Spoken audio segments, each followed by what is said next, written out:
feu d'érable. À l'ombre d'un gros chêne, j'ai été me faire sécher.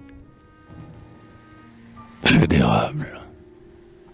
Âme, foyer, lumière et voix. Enchantement inaltérable. Des soirs tranquilles d'autrefois. Feu d'érable. Quand la bise, au volet rageur, hurlait son grand cri lamentable, qu'on était bien dans ta chaleur.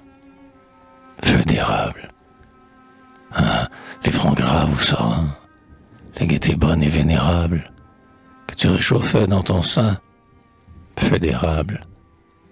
Les anciens aux lentes chansons, aux histoires épouvantables, qui mettaient au cœur des frissons. Feu d'érable. Le petit gamin qui, têtu, pour mieux écouter chaque fable, ouvrait des yeux. T'en souviens-tu? Feu d'érable. L'aïeul au menton branlant, dont le tisonnier inlassable plongeait dans tes tisons ardents. Feu d'érable. Que d'instant vint regretter, si le soir, près de la table, se rallume dans ta clarté. Feu d'érable.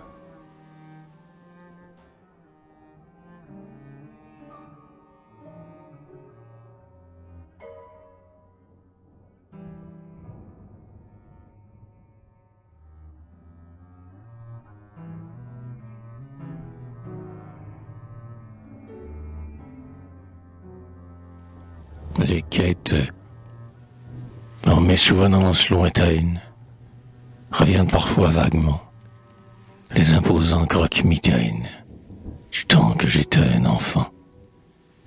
Et je demande à mes mémoires, où sont-ils tous ces noms fameux? Caillan sucré, le quêteux noir, le quêteux rouge et le loucheux, Petit Turcot, Tornon Vinguienne, Gaillard dégourdi et malin, venant tous de Sainte-Julienne, du Grand Cordon ou de Saint-Lin. Quand s'estompait leur haute taille, ondulant sur leurs lourds bâtons, les chiens jappaient, et la marmaille rentrait craintive à la maison. Grandement, sans cérémonie, et sur un ton de bonne aloi, bonjour toute la compagnie. Puis ils étaient partout chez soi, à manger la soupe en famille, et sans manière, retenue. Ils riaient de façon gentille, et disaient, c'est pas de refus. Pendant qu'on lave la vaisselle, fumant leur pipe dans un coin, ils vous dépliaient des nouvelles de tous les villages voisins. La belle Luce au gros ballon se marie au petit Durand. Quand j'ai passé par Terrebonne, Colas, Pierre était mourant. Après un petit bavardage, merci, ben du succès, adieu. Puis ils reprenaient leur voyage, sous le grand soleil du bon Dieu. On n'était personne de marque, on était fiers de son métier. Un quêteux, c'était un monarque, ayant pour carrosse ses pieds. Pour tout domaine, la grande route. Pour fortune, un corps vigoureux. Et pour palais doré, la voûte, sombre ou transparente des cieux. Depuis, des réformes iniques et l'évolution des mœurs ont au vagabond pacifique signifié travail ou meurt. Pour conserver quelque importance, pour être un peu considéré, fallut montrer des références, un bon billet de son curé. Être rachitique et tout croche, bossu, n'avoir rien de niveau, avoir une jambe qui cloche, n'avoir de bras que des morceaux. Aussi, répercussion juste, le mendiant persécuté n'est plus le beau gaillard robuste du bon temps de la liberté. Avec leur mine pitoyable, ce sont, tantôt, de faux boiteux qui jettent béquilles au diable, aussitôt que rentrés chez eux. Des sourds muets, des vilains drôles, au juste goût et rococo, et qui recouvrent la parole dès qu'ils vous ont tourné le dos. Oh, si par quelque rue obscure vous venez le soir à ramer, c'est quelque quêteux d'aventure qui parle de vous assommer. Majestueuse silhouette, roi allée des chemins poudreux, moi, franchement, je te regrette, ô race des anciens quêteux.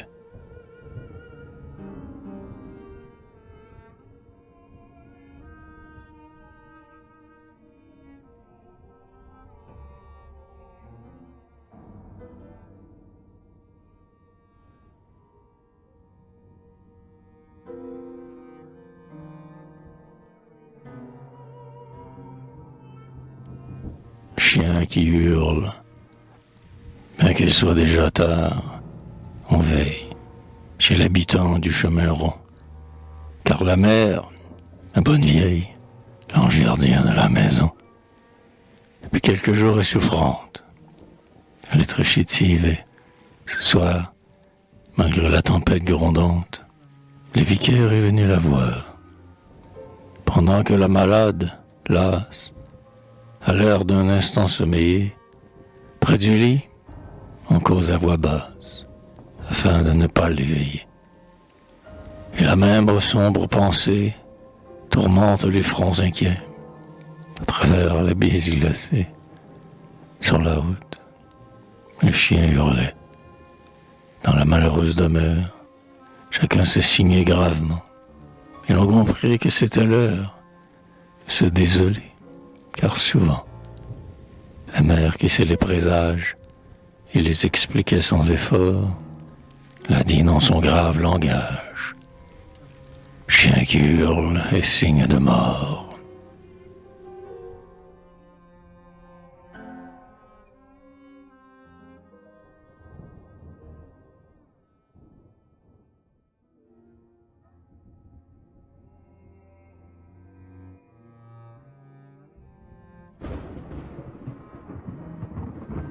Épluchette. Ce soir, à la fête chez les Brunel, pour éplucher le blé d'Inde nouveau, les couples bruyants ne font pas défaut. Et tant pis pour eux, et tant pis pour elles, ceux et celles qui chez eux sont restés. On n'est pas des gens qui gardent rancune. Les jeunes, les vieux, les blondes, les brunes, tout leur rang péningue était invité. Alors, les gars et les fillettes, faites voler les épluchettes, que l'on se hâte et que l'on bouge. Si vous trouvez un épi rouge, celle ou celui que vous aimez, vous l'embrasserez. Oh là, les jeunesses, dans la corvée, pigées, sans compter, dans les blonds monceaux, et trêve aux amours, les galants pharaons, ou tantôt, après la tâche achevée, des beaux discoureurs, vous aurez l'affront. On pèsera quelques gigues joyeuses, et l'éplucheur, avec son éplucheuse, les plus vaillants, seuls, boiront, danseront. Alors, les gars et les fillettes, faites voler les épluchettes, que l'on se hâte et que l'on bouge. Si vous trouvez un épi rouge, celle ou celui que vous aimez, vous l'embrasserez. Le plus vaillant, c'est le père Liboire. Boulet, hein? Les vieux sont toujours les vieux. Le bonhomme encore a du poil aux yeux. Et de l'eau du puits, il vous en fait boire. Le travail fini, faut pas s'ennuyer. Du rhum, attaquez gaiement les bouteilles. La santé de Liboire et de sa vieille, les braves qui vont danser les premiers. Allons, les gars et les fillettes, faites voler les épluchettes, que l'on se hâte et que l'on bouge. Si vous trouvez un épi rouge, celle ou celui que vous aimez, vous l'embrasserez.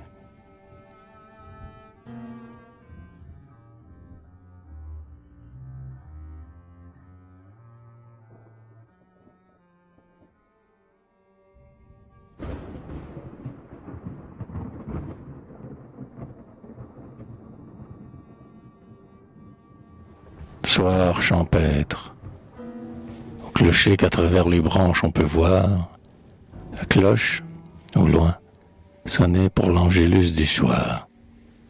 Des gars au teint hâlé, sur les guerres de sable, suivaient les belours qui revenaient vers l'étable. On entendait parfois les clochettes teintées, des vaches qu'un enfant ramène au clos brouté. Sur les chemins herbeux, le grillon qui maraude jetait son cri perçant dans la poussière chaude.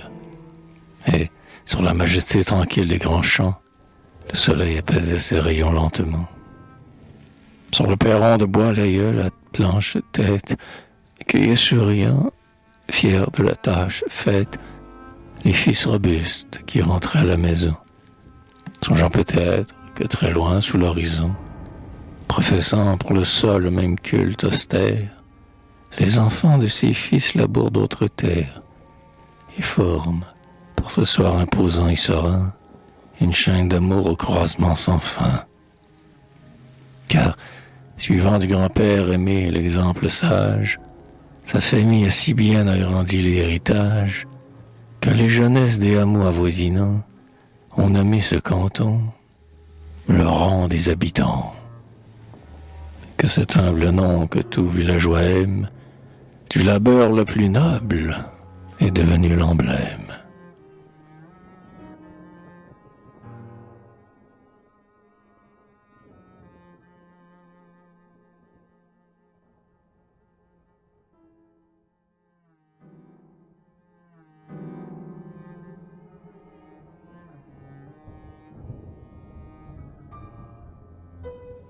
L'habitant, avec son grand chapeau de paille, chemise entr'ouverte et col nu, on le voit, sans fin, qui travaille, aussitôt le matin venu.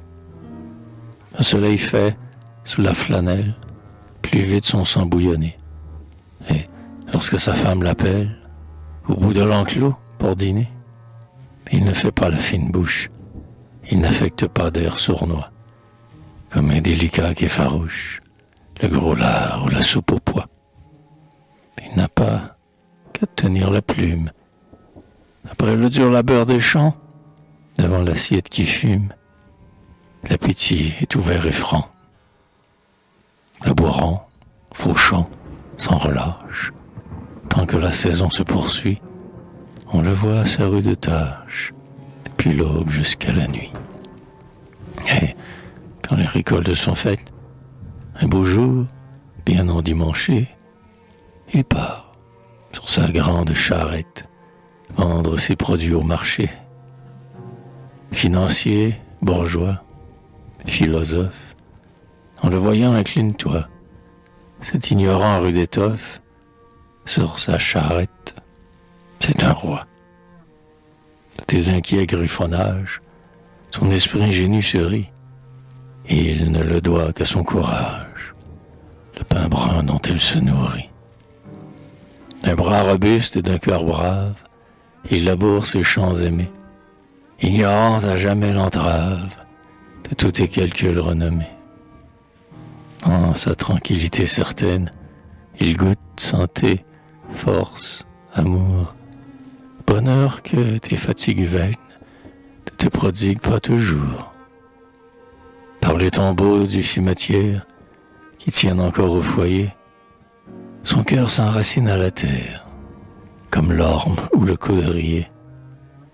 Si quelque ambition injuste convoitait un jour son hameau, il s'armerait, vengeur auguste, de sa fourche ou de son râteau. Et, comme aux époques passées, faisait l'aïeul vaillant et fort, pour sa tendresse menacée, il lutterait jusqu'à la mort. Cet ignorant, pour son village, sa maisonnette et son verger, n'a pas qu'un amour de passage, conventionnel et léger. Il n'a pas votre âme changeante, citadine polie. Il n'est pas la fleur que sans peine on transplante, d'un climat dans d'autres climats. Il est l'adorateur sincère, le gardien net et constant, qui vit et qui meurt sur sa terre, au milieu des siens, l'habitant.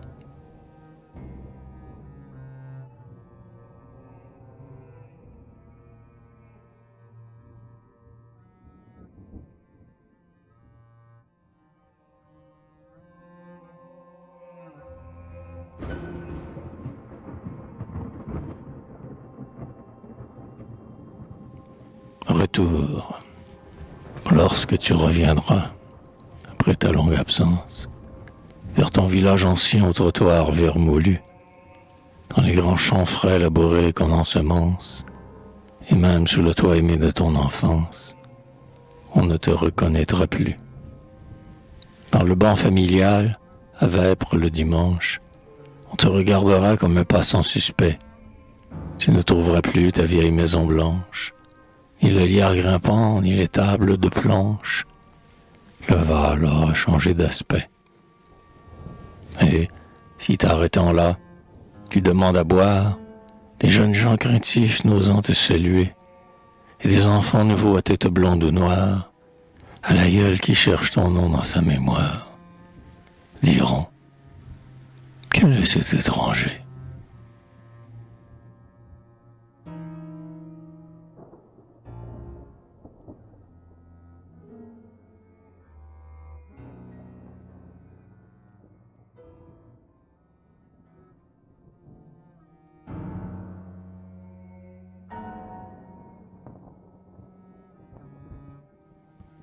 Le chant paternel. Heureux les fils constants dans leur beauté première, qui fécondent le champ défriché par leur père, vertueux héritiers de l'aïeul simple et fort, continuant sa vie, augmentant son effort, ils sont l'arbre superbe à la seule d'écorce, qui puise au cœur du sol une invincible force, et dont l'essor puissant de jeunesse, exalté, monte plus haut toujours dans la postérité. Mais ceux qui, désertant la trace paternelle, s'en vont terrassant enfin sur des routes nouvelles, pareil au flot houleux que roulent les torrents, quel bonheur pourrait croître en leurs rêves changeants.